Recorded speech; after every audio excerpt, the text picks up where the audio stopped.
মধ্যপ্রাচ্যের আকাশে যখন একের পর এক ক্ষেপণাস্ত্র উড়ছে, যুদ্ধের আগুন যখন প্রতিনিয়ত আরও তীব্র থেকে তীব্রতর হচ্ছে, ঠিক সেই সময় বিশ্বকে এক নতুন বার্তা দিল আমেরিকা।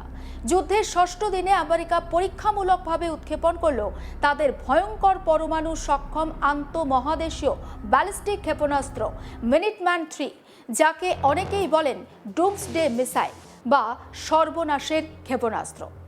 এই পরীক্ষাটি শুধুমাত্র একটি সামরিক প্রযুক্তিগত পদক্ষেপ নয়, আন্তর্জাতিক রাজনীতির ভাষায় এটি একটি শক্তিশালী বার্তা। মধ্যপ্রাচ্যে যখন ইরান ইসরায়েল সংঘাত দ্রুত বিস্তার লাভ করছে, তখন আমেরিকার এই পদক্ষেপ বিশ্ব রাজনীতিতে নতুন করে আলোড়ন সৃষ্টি করেছে। প্রশ্ন উঠছে, এই পরীক্ষা কি শুধুই নিয়মিত সামরিক রুটিন, নাকি যুদ্ধবিধ্বস্ত মধ্যপ্রাচ্যের দিকে তাকিয়ে এক কৌশলগত সংকেত? মঙ্গলবার গভীর রাতে ক্যালিফোর্নিয়ার ভ্যান্ডেনবার্গ স্পেস ফোর্স বেস থেকে উৎক্ষেপণ করা হয় এই মিনিটম্যান-3 আন্তঃমহাদেশীয় ব্যালিস্টিক ক্ষেপণাস্ত্র। আমেরিকার স্পেস ফোর্স এক বিবৃতিতে জানিয়েছে, এই ক্ষেপণাস্ত্রটি ছিল নিরস্ত্র। এতে ছিল দুটি পরীক্ষামূলক রি-এন্ট্রি ভেহিকেল, যা মূলত প্রযুক্তিগত সক্ষমতা যাচাইয়ের জন্য ব্যবহৃত হয়। এই পরীক্ষামূলক মিসাইলটির কোড নাম ছিল GT-255।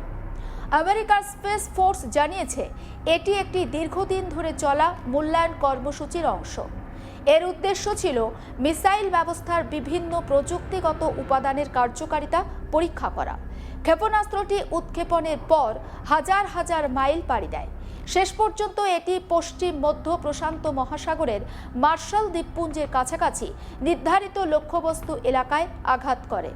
এই পরীক্ষার পর মার্কিন বিমান বাহিনীর 576তম flight state squadron commander lieutenant colonel Carrie Ray বলেন, GT-255 আমাদের মিসাইল সিস্টেমের বিভিন্ন উপাদানের কার্যকারিতা মূল্যায়নের সুযোগ দিয়েছে। বিভিন্ন ধরনের মিশন প্রোফাইল পরীক্ষা করে আমরা পুরো ICBM বাহিনীর সক্ষমতা বাড়াতে পারি। এর ফলে দেশের স্থলভিত্তিক পারমাণবিক প্রতিরক্ষা ব্যবস্থা সর্বোচ্চ প্রস্তুত অবস্থায় থাকে। মিনিটম্যান-3 আসলে কি, কেন এটিকে ডুমসডে মিসাইল বলা হয়? বিশ্বের অন্যতম শক্তিশালী এবং ধ্বংসাত্মক অস্ত্রের তালিকায় মিনিটম্যান-3 অন্যতম। এটি একটি আন্তঃমহাদেশীয় ব্যালিস্টিক ক্ষেপণাস্ত্র, যার পাল্লা প্রায় 6000 মাইল, অর্থাৎ পৃথিবীর এক প্রান্ত থেকে অন্য প্রান্তে আঘাত হানার সক্ষমতা রয়েছে এই মিসাইলের। এর গতি এতটাই ভয়ঙ্কর যে ঘন্টায় 15,000 মাইলেরও বেশি গতিতে এটি ছুটতে পারে। এই গতিতে কোনো লক্ষ্যবস্তুতে পৌঁছাতে খুব বেশি সময় লাগে না।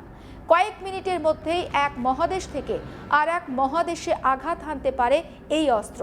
সবচেয়ে ভয়ঙ্কর বিষয় হলো, এই মিসাইল এমন পারমাণবিক ওয়ারহেড বহন করতে পারে যার শক্তি হিরোশিমায় ফেলা পরমাণু বোমার তুলনায় প্রায় 20 গুণ বেশি। 1945 সালের অগাস্ট মাসে জাপানের হিরোশিমায় যে পরমাণু বোমা নিক্ষেপ করা হয়েছিল বা পরমাণু বোমা ফেলা হয়েছিল, তার ধ্বংসযোগ্য মানব সভ্যতার ইতিহাসে এক ভয়াবহ অধ্যায়। মুহূর্তের মধ্যে শহর ধ্বংস হয়ে গিয়েছিল, লক্ষ লক্ষ মানুষ মারা গিয়েছিল। সেই বোমার তুলনায় 20 গুণ বেশি শক্তিশালী এই পারমাণবিক ওয়ারহেড বহন করতে পারে মিনিটম্যান-3।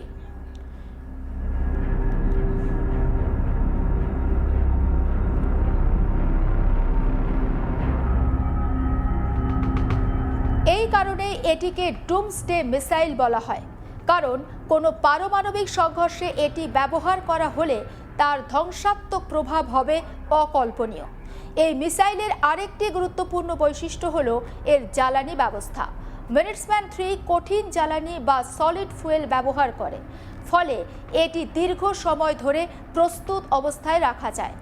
মাটির নিচে বিশেষ সিলোতে এই মিসাইলগুলো স্থাপন করা থাকে। প্রয়োজনে কয়েক মিনিটের মধ্যেই সেগুলো উৎক্ষেপণ করা সম্ভব। এই দ্রুত প্রতিশোধমূলক আক্রমণের ক্ষমতার কারণেই মিনিটম্যান-3 আমেরিকার পারমাণবিক প্রতিরক্ষা ব্যবস্থার একটি গুরুত্বপূর্ণ স্তম্ভ। আমেরিকার পারমাণবিক প্রতিরক্ষা ব্যবস্থাকে বলা হয় নিউক্লিয়ার ট্রায়াড। এই ট্রায়াডের 3টি অংশ রয়েছে: স্থলভিত্তিক মিসাইল, সাবমেরিন থেকে উৎক্ষেপণযোগ্য মিসাইল এবং কৌশলগত বোমারু বিমান।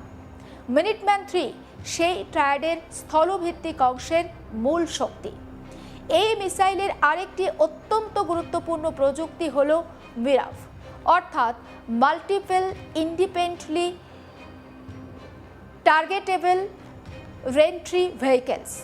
সহজ কথায় বলতে গেলে একটি মিসাইল থেকে একাধিক ওয়ারহেড আলাদা আলাদা লক্ষ্যবস্তুতে আঘাত হানতে পারে, অর্থাৎ একটি মাত্র মিসাইল একসঙ্গে একাধিক শহর বা সামরিক ঘাঁটিকে লক্ষ্য করতে পারে। মঙ্গলবারের পরীক্ষাটি ছিল একটি দীর্ঘমেয়াদী মূল্যায়ন কর্মসূচির অংশ। আমেরিকার স্পেস ফোর্স জানিয়েছে, গত কয়েক দশকে এই ধরনের ৩০০টিরও বেশি পরীক্ষা করা হয়েছে। এই পরীক্ষাগুলোর উদ্দেশ্য হল স্থলভিত্তিক পারমাণবিক প্রতিরক্ষা ব্যবস্থার নির্ভরযোগ্যতা, নির্ভুলতা এবং প্রস্তুতি নিশ্চিত করা। এর আগে ২০২৫ সালের নভেম্বর মাসেও মিনিটম্যান ৩ মিসাইলের একটি পরীক্ষা করা হয়েছিল। সেই সময় আমেরিকার রাজনীতিতে পারমাণবিক প্রস্তুতি নিয়ে নতুন করে বিতর্ক শুরু হয়েছিল। এবারের পরীক্ষাটি এমন এক সময় হয়েছে যখন মধ্যপ্রাচ্যে পরিস্থিতি দ্রুত খারাপ হচ্ছে। ইরান এবং ইসরায়েলের মধ্যে চলা সংঘাত এখন যুদ্ধের ষষ্ঠ দিনে পৌঁছেছে। প্রতিদিনই দুপক্ষ একে অপরের দিকে ক্ষেপণাস্ত্র ছুড়ছে।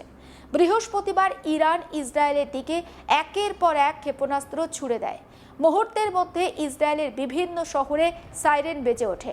লক্ষ লক্ষ মানুষ বোমা আশ্রয় কেন্দ্রে ছুটে যায়। ইসরায়েলের বড় বড় শহরের আকাশে তখন আতঙ্কের ছায়া।